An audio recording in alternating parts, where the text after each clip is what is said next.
for segment 3 of 4 segments. On this one, we're going to talk about Coach Jim Valvano, the character he was. You got to deal with him as a sports editor at Technician. Leave the out, the student newspaper. So, where do you want to start with Coach V? I mean, there's a lot of places you can start, but we'll let you, as the unofficial NC State sports historian. So the thing about Jim Valvano was he was a force of nature, a force of voice, whatever you want to say. He was just a dominant person in whatever room he was in. There was no place that he ever went to where he was not the central figure. I've seen him a couple places where he wasn't, and it was the oddest thing that you could possibly imagine, him not being the center of attention. I was a student in 1984 when I first started writing for newspapers, the student newspaper at NC State. I first started covering college basketball in 1985, so that was, dear Lord, 40 years ago now. But he was everything because he loved the attention that came with being a successful ACC coach. He had already established that persona of coming up with one-liners, saying things that just were so memorable in the way he approached it. His opening press conference when he was hired at NC State was amazing. He came down from Iona College in New York. He threw out the line that he used to use all the time, "Hey, I'm from Iona." And somebody said, "Oh, wow, you're awfully young to own your own college." And he said, "I own a college. I'm from Iona College." And he used that line over and over again. Same with most people who are speakers, public speakers. They use the same stories over and over. He was that way, but they were all really good lines. He's like, I can't imagine being down here with the pig farmers and the guys. I mean, I've never been fishing in my life. What am I going to do? Cast a rod into a fire hydrant? Just stuff like that. He had his lines. He had his.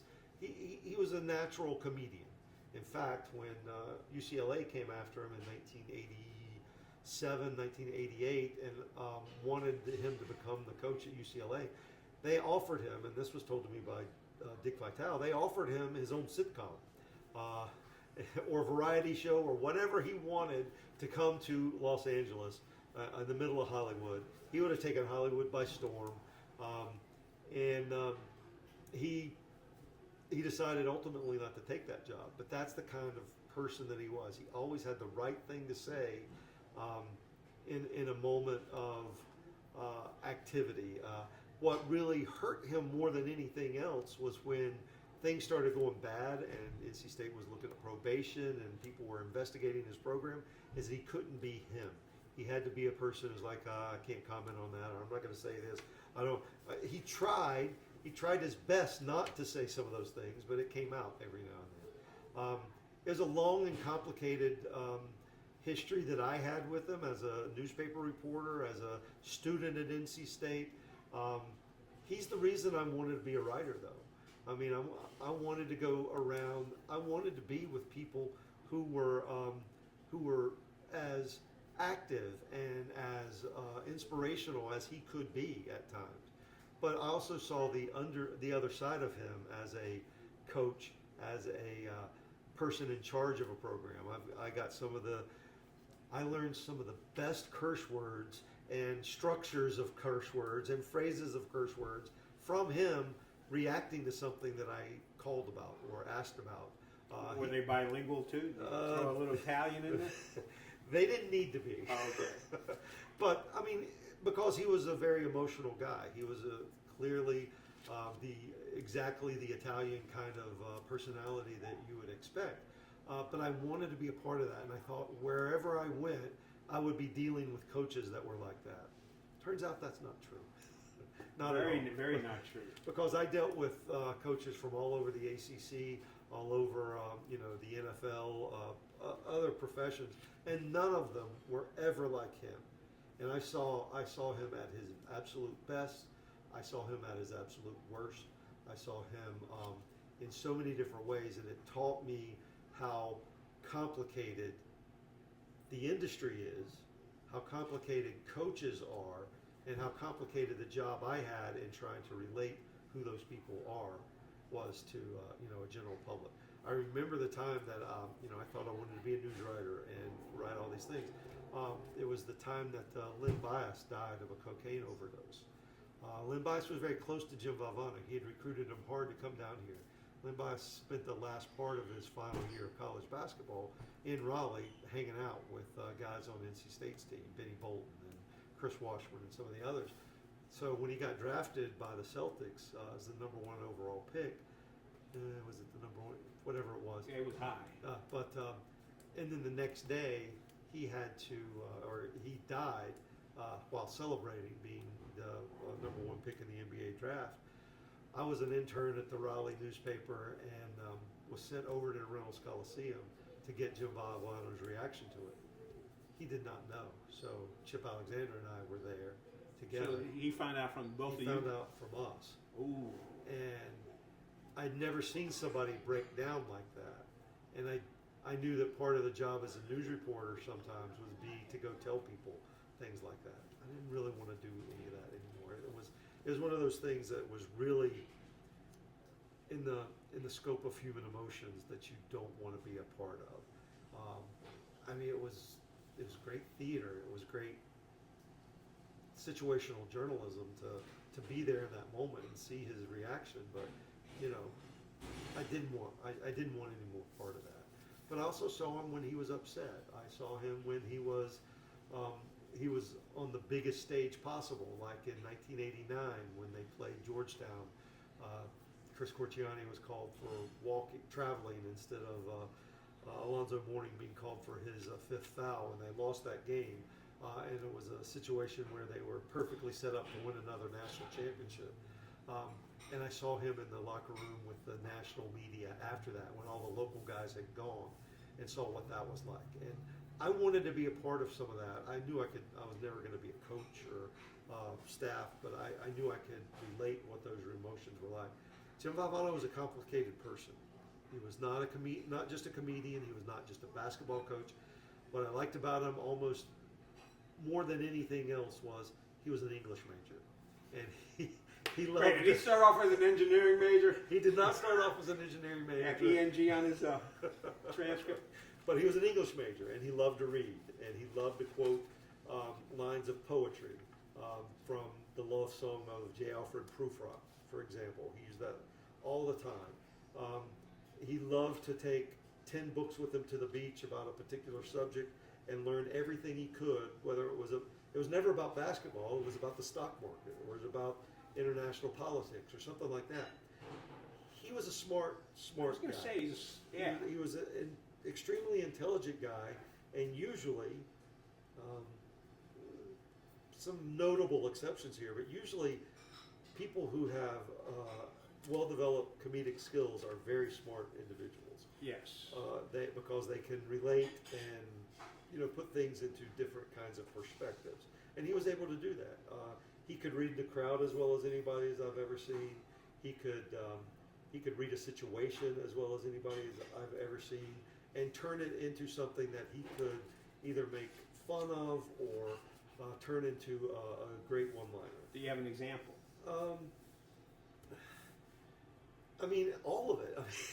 I still have notebooks from when I was a student and as a first-time reporter when I was working in Salisbury, of him just, he would use his one-liners, he would say something, but then he would grab your notebook and draw up the play that decided the game.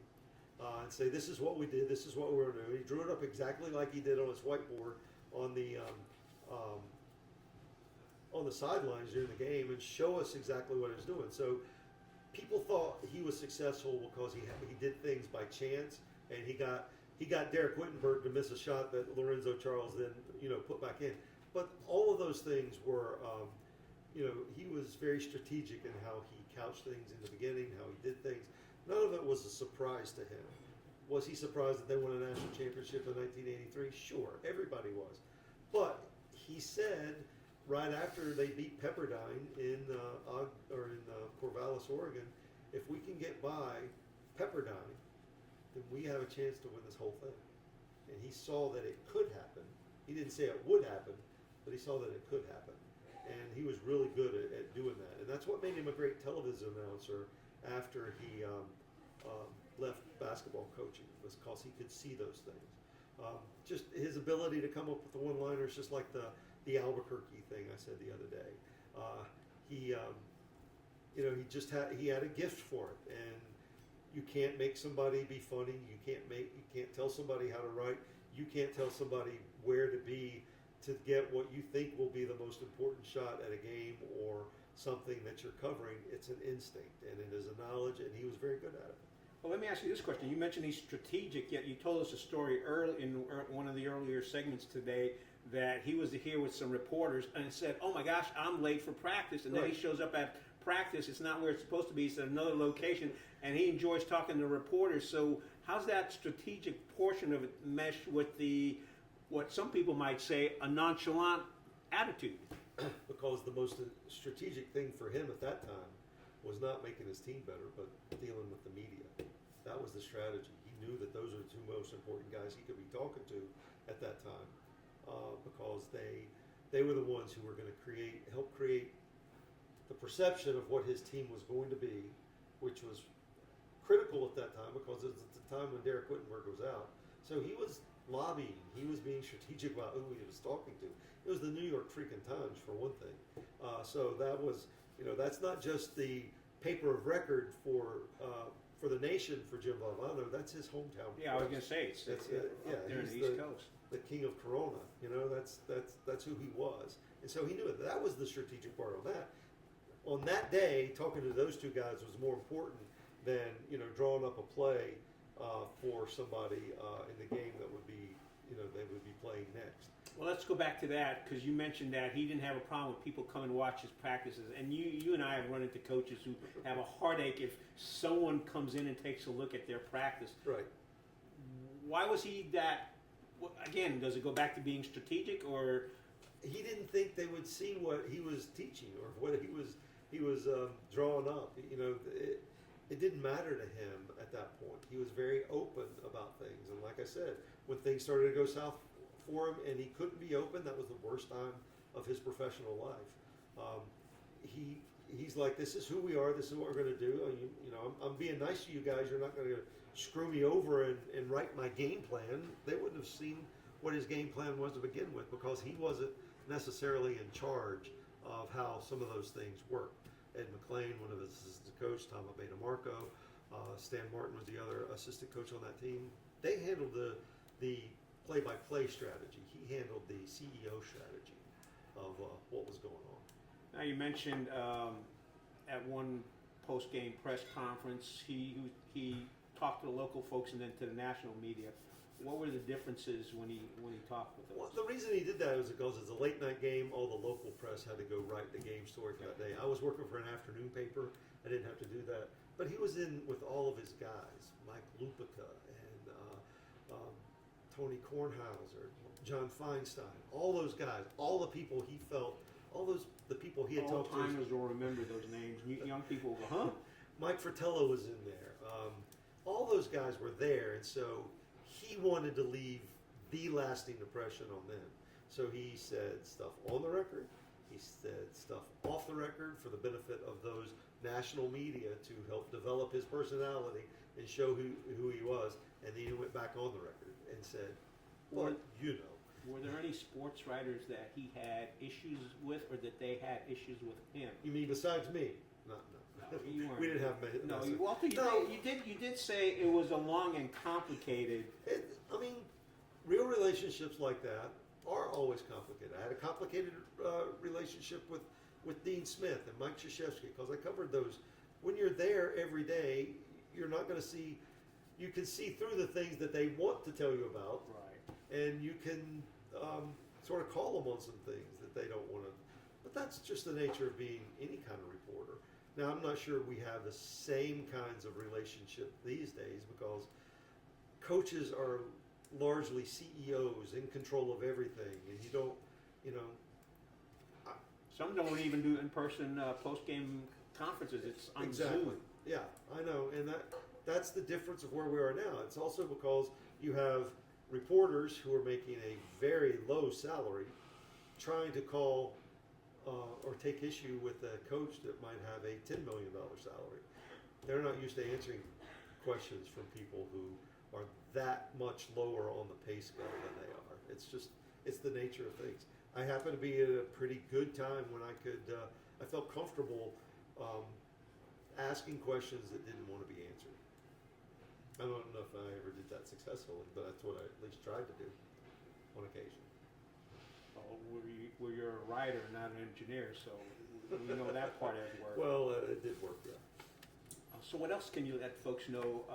You mentioned he used to like to hang out here a lot. Absolutely. You mentioned the story about the reporters and then running off to practice. What other great things has Jim done in this establishment? Well, it's just that he was here. He was, there were other restaurants in town, other places he would go to in town, but he found a comfortable Italian restaurant. And, if we could write scenes from an Italian restaurant here with Jim Valvano, it would end up very different than the scenes from an Italian restaurant that Billy Joel wrote about.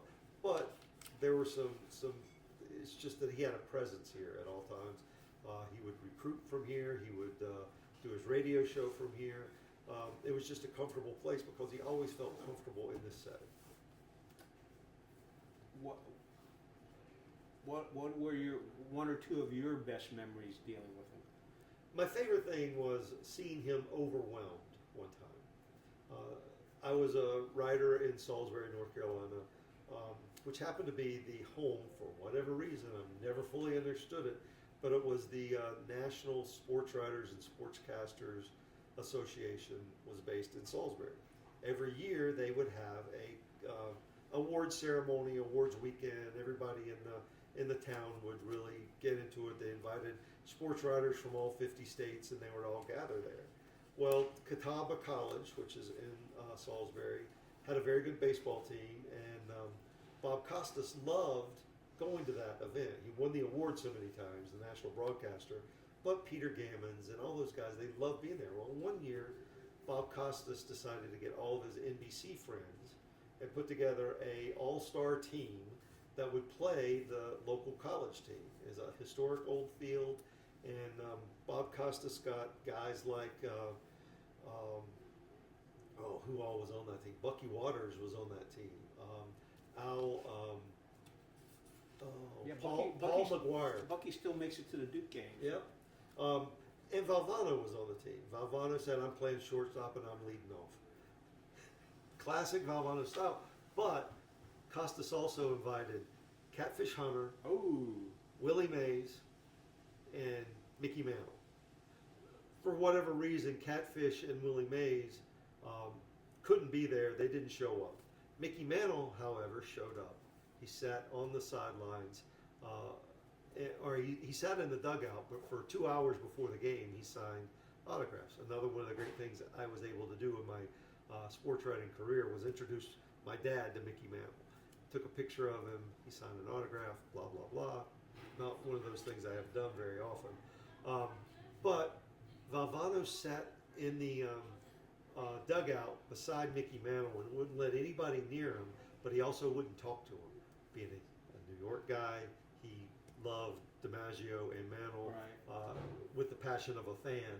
And so it was the one time I saw him where he did not know how to outshine the other personality in the room. And he sat on the bench in the dugout, quiet, right beside Mickey Mantle. Let's talk a little bit about, he ran into the problems and he was let go, and then the rehabilitation and the cancer and the Jimmy V Foundation. And we talked about Dickie V. He's just gone through the situation with cancer. Mm-hmm. He's good. He had an injury just this last day, but he's out of the hospital now. So just right. So obviously, two Italians like Jim Valvano and Dick Vitale were going to be drawn to each other. And they knew each other from way back and had a great relationship. Dick Vitale did not know much about the ACC when he first got into broadcasting after being the coach in Detroit. He sort of glommed on to Valvano when he came down here, and Dick Vitale's very first ACC basketball tournament was in Atlanta, 1983, and he saw Jim Valvano win that championship. by beating Wake Forest, North Carolina, and Virginia. He was sold. He knew how good the ACC was, but he had never seen it in person at the tournament. So they went through a lot of different things. Vitale started becoming a big name in broadcasting circles. Valvano was becoming a huge name in coaching circles. And they both started drawing criticism, which neither of them ever expected was going to happen. Valvano still never understood why people didn't always love him. Never expecting somebody didn't want to see him successful. And there were plenty of people out there who did not want to see that. So it took him a little bit by surprise. Even Vitale had to go on the air and start asking him some tough questions. And these are two Italian paisans talking on the air. And Vitale started asking him about being the highest paid coach in America, which he was in 1986 or 87. And Valvano said, well, how do you know how much I make? And they said, well, it's in USA Today, and it's like you make $650,000 a year. And Valvano's like, you got some old numbers. What are you talking about? He turned it back on him that way. But they had that relationship. And then when Jim was let go at NC State after multiple investigations, we can argue and talk all day about how legitimate any of that was. But he got into broadcasting, and he was a terrific broadcaster because he could talk off the cuff. He could talk. He could say planned things, but he could also break down strategies and plays as well as anybody as I've ever been around. And then the Jimmy V Foundation, how did that start up? So when Jim found out he had cancer in the fall of 1992, I guess it was, he did not know how to react to it. The only way he knew how to do it was set some kind of a goal. And, just like Lou Holtz had little note cards or how he set up his goals of things that he wanted to accomplish in his life, Valvano had little note cards in the pocket of his jackets that said, this is what I want to do. And when he found out he had cancer, he's like, okay, one of the things I want to do now is find a cure for cancer. And he set that as a goal. He said when he got into the winter and spring of 1993, he knew what was inevitable. And he set a goal of saying, I want to cure cancer. And if you know his two famous speeches, give up, don't give up, don't ever give up speeches, first of which was in February in Reynolds Coliseum of that year, and the second was at the ESPYs. It was, I know I can't, he didn't exactly say he knew he couldn't be saved, but maybe one of his children could be saved. Yep. So ESPN helped him set up a foundation. Dick Vitale, Derek Wittenberg, Bob Lloyd, a handful of other people became permanent directors on that to help fulfill his dream. His brother, Nick, was the executive director of the foundation, and he said, I want you to do this. And they did it in a unique way in that they started funding early career cancer researchers and giving them grants and giving them money to do this. And because the V Foundation, which is what it's called, has done so much in the it's going to be 30 some years. Yep. It's already more than 30 years afterwards. They've done so much during that time, and there are things that, there are tournaments and games, and ESPN has remembrances every year of that.